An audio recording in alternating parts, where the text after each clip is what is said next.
साख्रिनि खौरां मोननो बड' जब निउस चेनेलखौ साबस्क्राइब खालाम आरो नटिफिकेशनखौ मोननो थाखाय बेल आइकनखौ दाबायनानै ला।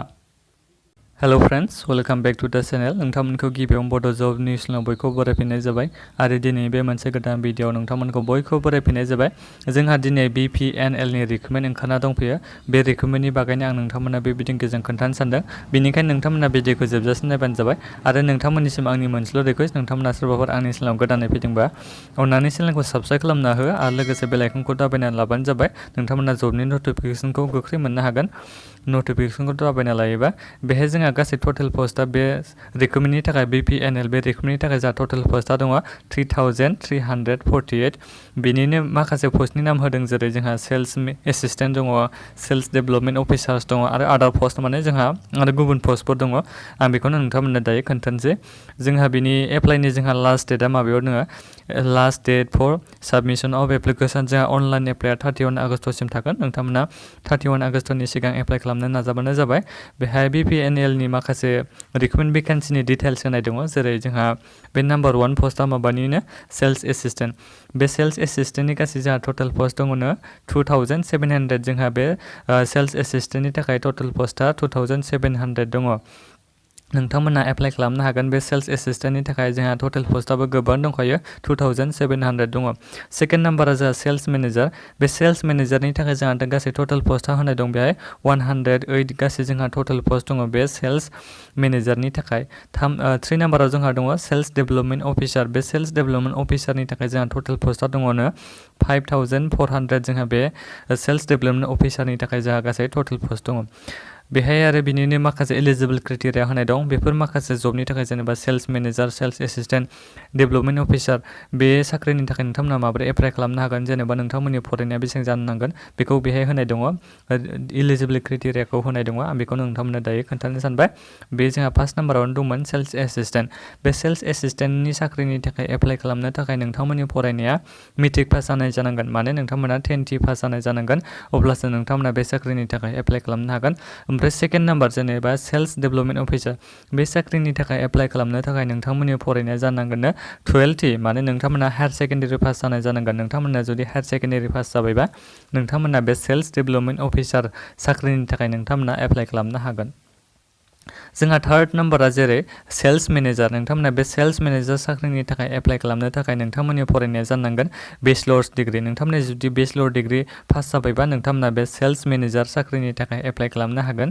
थिग बिदिनो गाहायाव दङ जोंहा बे होनाय दङ BPNL रिक्रुटमेन्ट 2020। जोंहा बेहाय एजनि लिमिट होनाय दङ, जेरै सेल्स एसिस्टेन्ट आरो सेल्स डेभेलपमेन्ट अफिसार बेनि थाखाय एजआ जानांगोन 21 बोसोर जानायनिफ्राय 40 बोसोरनि सिङाव थानाय गासिबो हौवासा हिन्जावसा केन्डिडेटफ्रानो बे सेल्स एसिस्टेन्ट आरो सेल्स डेभेलपमेन्ट अफिसार साख्रिनि थाखाय एप्लाइ खालामनो हागोन। बिदिनो थिग बिदिनो सेल्स मेनेजारनाबो बिदिनो 25 बोसोरनिफ्राय 45 बोसोरनि सिङाव थानाय गासिबो केन्डिडेटफ्रानो बे सेल्स मेनेजार साख्रिनि थाखाय एप्लाइ खालामनो हागोन। आरो बेहाय गाहायाव जोंहा मेनसन खालामनाय दंबावो बे रिक्रुटमेन्ट नोंथांमोना माने सेलारि, बे BPNL रिक्रुटमेन्टनि सेलारिखौ नोंथांमोना बेहाय होनाय दङ, जेरै सेल्स एसिस्टेन्टनि थाखाय नोंथांमोना 15,000 मोननो हागोन मान्थलि सेलारि हिसाबै। सेल्स डेभेलपमेन्ट अफिसार बेनि थाखाय नोंथांमोना 18,000 मान्थलि सेलारि नोंथांमोना मोननो हागोन। सेल्स मेनेजार बेनि थाखाय नोंथांमोना 21,000 नोंथांमोना सेलारि हिसाबै मोननो हागोन। बे गासै सेलारियाबो मेनसन खालामनाय दंखायो जोंहा। नोंथांमोना बे साख्रिनि थाखाय एप्लाइ खालामनो थाखाय नोंथांमोना गिबियावनो नैबे डाउनलड अफिसियेल नटिफिकेशन PDF नोंथांमोना हियार नुदोंना, नोंथांमोना बे डाउनलड नटिफिकेशनाव थांनानै नोंथांमोना बेखौ डाउनलड खालामग्रोबानो जाबाय। अब्लासो नोंथांमोना हमनो हागोन माबोरै एप्लाइखौ अनलाइनजों माबोरै खालामनो हागोन। बेहाय एप्लाइ अनलाइननि लिंकखौबो होनानै दोनखादों आरो अफिसियेल वेबसाइटनि लिंकखौबो होनानै दोनखादों। नोंथांमोना जुदि एप्लाइ खालामनोबा नोंथांमोना सिदायैनो नैबे एप्लाइ अनलाइन लिंकआव थांग्रोबानो जाबाय। नोंथांमोना एप्लाइ अनलाइन खालामनो थाखाय नोंथांमोना बे थांदो एप्लाइ अनलाइन लिंक। ओमफ्राय आं मोनसेल' रिकुवेस्ट खालामो नोंथांमोनसिम, एप्लाइ अनलाइन खालामनायनि सिगां नोंथांमोना जेब्लायबो डाउनलड नटिफिकेशन, नोंथांमोना बे नटिफिकेशनखौ जेब्लायबो डाउनलड खालामनानै नागिरबानो जाबाय।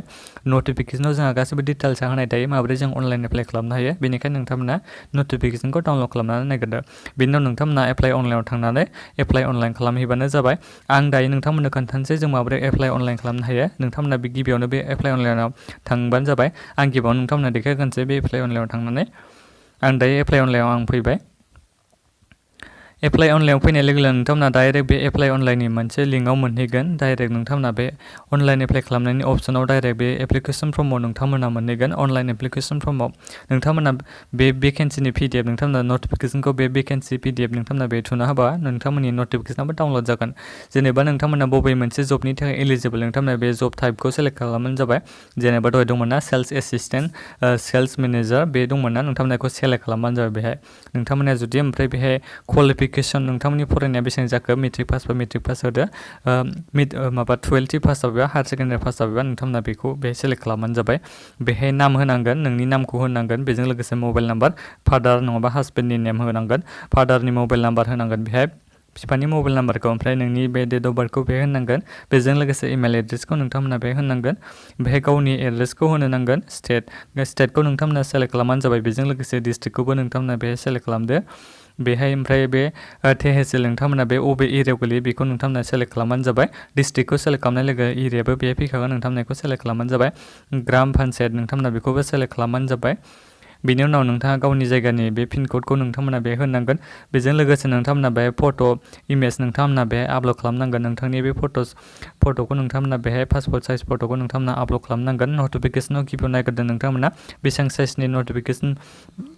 साइजनि पासपर्ट फट'खौ नांगौ बेखौ नोंथांमोना नटिफिकेसनाव नायग्रोदो। बिनि उनाव नोंथांमोना आपल'ड खालामबानो जाबाय बेहाय। बिनि उनाव सिगनेचार नोंथांमोना मोनसे आपल'ड खालामनांगोन। सिगनेचारखौबो नोंथांमोना साइजफोरखौ नायजोबानो जाबाय। नटिफिकेसनाव बोरै बेसेबां साइजनि सिगनेचार जानांगोन। बेनि उनाव नोंथांमोना आपल'ड खालामबानो जाबाय सिगनेचारखौ। बेनि उनाव बे आइ एग्रिखौ नोंथांमोना टिक खालामदो एबा एक्सेप्ट खालामदो। नोंथांमोना आइ एग्रि खालामदो। बेनि उनाव नोंथांमोना बे गाहायाव थांनानै नेक्स्ट थुना होबानो जाबाय। नेक्स्ट थुना होबा नोंथांमोननियाव आरो माखासे पेमेन्टनि अपसन फैगोन। नोंथांमोना एप्लाइ अनलाइन खालामनाय समाव माखासे फिस होनांगौनि गोनांथि दं। नोंथांमोना बे फिसफ्रा बेसेबां नोंथांमोना नटिफिकेसनाव नायबानो नुनो मोनगोन। बेनोमोन लोगोफोर, नोंथांमोना एप्लाइ खालामबानो जाबाय। जायफोर बिथांमोना मेट्रिक पास जानाय आरो हायार सेकेन्डारि पास जानाय बिथांमोना बे साख्रिनि थाखाय एप्लाइ खालामनो हागोन। डिग्री पास जानाय बिथांमोनाबो बे साख्रिनि थाखाय एप्लाइ खालामनो हागोन। नोंथांमोना माबाफोर प्रब्लेम मोनोबा भिडिअनि कमेन्ट बक्सआव कमेन्ट खालाम, आरो माबाफोर नोंथांमोना सोंलु दंबा बे कमेन्ट बक्सआवनो सोंहरनो हागोन। बेनोमोन लोगोफोर दिनैनि थाखाय। भिडिअखौ मोजां मोनदोंबा लाइक खालाम आरो लोगोफोरनो शेयार खालाम। चेनेलाव गोदानै फैदोंबा अन्नानै चेनेलखौ साबस्क्राइब खालाम। बिदिनो जबनि नटिफिकेसनखौ नोंथांमोना मोननो थाखाय आरो चेनेल नटिफिकेसनखौ दाबायनानै ला। गोजोन्थों।